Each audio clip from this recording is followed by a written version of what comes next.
Welcome back. So this episode, I will show you who I kind of want to pick in the import draft and maybe just go over the team a little bit. We did the regular draft in last episode, and we chose a goalie. So for those of you that don't know, the draft is very weak in the game. The players when you start are all like pretty solid rated. Like first round picks are all like 8 to 10 rated, maybe 11 rated. First overall pick would be like 13 rated. They're really strong players. Like my fifth round pick last year in real life, like in the game, they have it like look at that, like a 2 current star, scored 20 goals. He's like a 13 rated screener, 12 rated power forward kind of thing.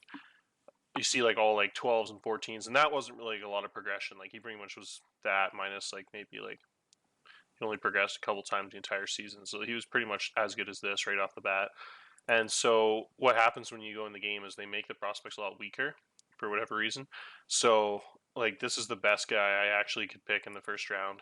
He's a 5-star potential, but he's only a .5 current. Like he's barely got like even 8 and 9 in any category. So these are the type of prospects like that's like a good first round pick. And so when you go in the future in the game, the player's gonna be a lot lower rated. So these first couple draft classes are you're not going to get many impact players who are going to make a difference on your team for the first 3 years. Like in real life, a first round pick could probably slot into like a third line winger, like a second pairing defenseman, or like a backup goalie. But what happens in the game is it's a big radical change from the first group of rookies in real life, all the 16-year-olds in the game, to the first draft class, massive drop off. So that fourth year is going to be it's a lot different game in the future when she gets that fourth, fifth off season. So, anyways, I picked him. I figure with 5-star potential, he'll probably progress quite a bit. I was thinking if all these 8 and 9s turn out to be like 11 and 12s, and all the 5s turn out to be like 8 9s, he'll be a pretty decent goalie in the future.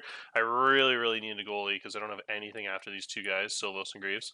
So, anyways, he was someone I think is just going to sit in another year of junior A or whatever he's going to play, and then he'll probably be my backup after that.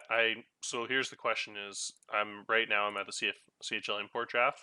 The import draft is absolutely loaded, like as you see, because it's all I think real guys, and it pretty much I'm not sure if it adds like pretty much everybody in real life that's not in the CHL that's of age in Europe. So I don't think like everybody like that or anything, but it is pretty significant. I'm pretty sure most of these guys are real. Like I know Hanoila is real. Like he's a first round pick in real life in the NHL draft. He was picked by the Winnipeg Jets. So as you can see, like how good these guys are, they're unbelievable. So this first import draft is well, he's like the best player, but loaded with absolute studs, right? Like the first overall pick was Ruin Duranda, team that won the Memorial Cup last year. He is a beast, right? He's like a winger that's like a 15 rated player for the CHL. So in this first draft, I'm not even picking till like 54th or something, right? But there's still some pretty significant talent on the board. We got this goalie who's a freak. He's like 14 rated and everything. He would be number one goalie right now, probably just a bit better than Silvos though. But Silvos like the same player. Pretty much Silvos is like a 12, 13 rated and everything also. And I already have him on the roster and signed and everything, so there's no point to pick a guy the same age, unfortunately. And the trade value isn't super high for foreign players, so it's not like I'd want to draft this guy and then trade Silvos or something. There's just might as well, unfortunately, just leave it be, even though that's the best player in the draft. So and then we have a couple more goalies too. This guy is also 2001. He just hasn't had his birthday this year yet, so he's also in that 19-year-old seasons. These guys won't play most likely in the CHL when they're 20 because these guys are probably all draft picks. So this guy actually hasn't been drafted, but these guys are guys that probably would be in the AHL as 20-year-olds. This guy is actually has potential to be in the CHL, maybe his overage season. So that's a guy we could actually consider. Um, but yeah, this is the best center in the draft of 2001. So as you can see, we can add a pretty talented guy to our squad. This guy obviously fills a big need, as you can see in my depth chart here for the coming season. I have exact need at that position, 19-year-old left winger, to pair with a really good playmaker in Del Monte. So he'd be a guy that would probably be my number one guy right now, 15 overall rated winger. That would be a wicked add because Del Monte would be the playmaker. Piercy's like more of a two-way guy, so we could have this guy as a sniper, but he's quite a lot higher rated on a defensive role because he's a good two-way player. He's got some good ratings on defense there. So anyways, there's a few different guys we can look into. This guy is 5'10", 150, but pretty incredible playmaker there. He's not a great finisher. As you can see, he's only an 8 rated sniper, but he's got some awesome passing and speed ratings. So he's definitely more of a playmaking. 2002 also. So he's a guy that could slot into that first line and be a big time playmaker that following season when all these guys graduate, which would be this this one right here. And so what happens? I actually signed a couple of the late round draft picks of the Colts, Duvenski and Lombardi, that are pretty good. I found a guy named Ride who's like a 1-star free agent.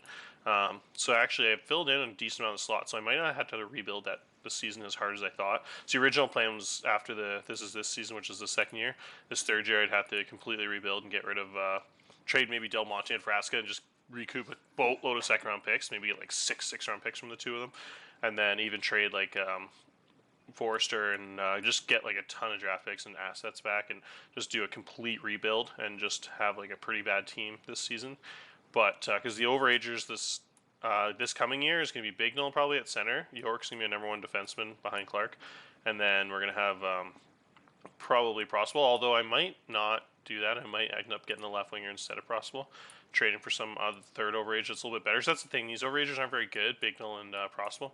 York's really good, so he'll definitely be one of my guys. But these two are really questionable. Bignell, I love him to death. He's an awesome third, fourth line center. But at the end of the day, you can pretty easily replace him with like a 10 rated like younger guy. So it's not really that valuable having an overage player, like, because your overagers should really be your first liner guys, right? Like, you should have a first line like 13, 14 rated guys that can really put the puck in the net. So having a fourth line center as your OA is not ideal. Although I really like him as a role player and a leader, and in real life he's pretty cool, pretty good guy who will be a second line center most likely for the Colts for this season, from what I've read. So he is a guy that I like and kind of want to keep on, but Prospel I don't really need. Like, Terry's probably even better than him already, and I already have Allenson Hill, two really good 19-year-olds. So what I'll probably do is search the market and try to pick up an elite winger, probably for right wing, and make Zargaski go down a couple lines, and then have Bertuzzi, Suzuki, and then some like OA stud finishing winger. Because Bertuzzi will be the power forward, Suzuki will either be the playmaker or the finisher, depending on what that third guy is going to be. So that'll probably be the most likely move. And then we can get Zarg and Del Monte in the same line together, 17-year-olds, build some chemistry. So that'll probably be the move there.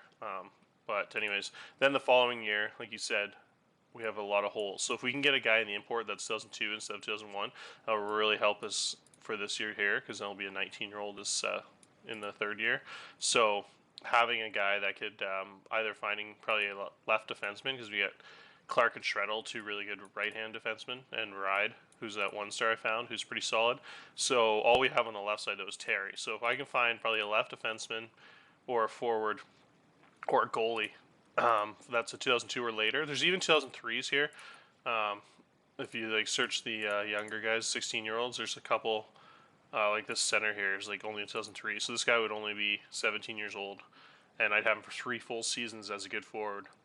That's like probably like a 12 rated overall, maybe 11 rated playmaker or something. Because these ratings are per league, so that's how good he is rated in his league for the under 18 league in Sweden there.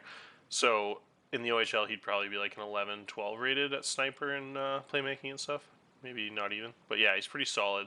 He progressed quite a bit within 3 years, so that's a guy that would probably be a really good pick as a 16-year-old. He's probably the best 16-year-old here. I don't actually have these guys scouted too well, unfortunately. I don't know what happened there. I had about 5 European scouts, but I guess there was more players in that import draft than I suspected, so there's a lot of guys that are unscouted. I really like this guy. This guy's small, but he can play left and right D. He's got some awesome speed and playmaking ability. He's a real good playmaking defenseman. So this is a guy that I'm tempted to pick, because he would be a wicked guy for a couple of years, 2 years here. I'd have him. So this year he'd probably be that third defenseman, maybe on the left side, a playmaking guy to team with Shreddle, who's more of a defensive guy. So we'll see. A lot of good options for that import. I'll just show you one more time for you in this video, the options for the import draft. So I could go with potentially that goalie, one of these goalies that's 2002, that would be back for the following year. But I don't think I'll do that. I think what I'm going to do here is go with either a winger or defenseman. This defenseman's a beast. He's a 2002, so it's another guy I'd have for 2 seasons. 13 speed. He's a really good leader. He's got some awesome playmaking abilities in offense. Definitely more of an offensive guy. But having him, he'd be my number one offensive defenseman this season. Him and Terry would be awesome on that left side, both kind of offensive guys. And so I really got to think like I'm probably gonna have Clark for this year's draft year, and then potentially he's so good he might make the NHL off his draft year. He's like a top 5 pick, but well, hopefully plan to have him back for that 1 season at least. Not many defensemen make NHL at 18. So I'm hoping to have him back as this 18-year-old season. So if we can find maybe a guy to team with him, defensive guys. Terry's a pure offensive guy. So Clark being such an offensive guy, we want to find a big, massive, strong left defensive guy, defensive defenseman that can team with Clark. So that's guy definitely is kind of on the top of the wish list. He's more of an offensive guy, Philip, so we'd probably team him with Shreddle, but and maybe find a defensive guy somewhere else. But you could also try to find a defensive guy in this draft. This guy, I think, is the guy I was thinking as more of a defensive guy. He's a 12 two-way defenseman, 11 stay-at-home defenseman. So this would be a really nice guy if he was a year younger, but unfortunately he can't play that second season there. So yeah, anyways, I have to go through all these guys. I haven't actually seen this guy yet. That's a nice offensive player. Pretty solid defensive ratings too, but definitely another one of those guys is more of an offensive player. Just a lot of options here, so it's kind of tough to make my mind up, but definitely a good problem to have rather than because most import drafts, the guys like 20th down on this list would be the best player in the import draft in the future. Like a guy like this, probably be like the best player in the draft because it's very rare you get guys rated this highly. It's just because these are real guys, and the game makes the real guys a lot higher rated than they do in the future. So you can't take for granted even these guys that are 20th, 25th on the list because a lot of these guys would go like top 5 in the import draft in the future when you don't have real players. So you got to kind of make sure you check out everybody and don't miss any hidden gems. There's even a 1.5 star. Like, that's pretty good. Like, that would be a starting left winger on my team right now. Pretty much 12, 13 rated and everything.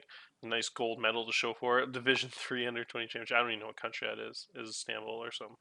But yeah, so it's pretty cool. So anyways, I'll end the episode there before it gets too long. Most likely, I'm going to pick a pretty highly rated guy like this and throw him on the left wing probably. And just have the right wing on that first line, have him with Del Monte and Bertuzzi and Suzuki. So that's probably the move. This guy is just a monster, son of an NHL player. He hasn't been drafted yet, apparently. I don't know if this guy's must be real if he's son of an NHL player. So, anyways, I'll decide next episode who I pick.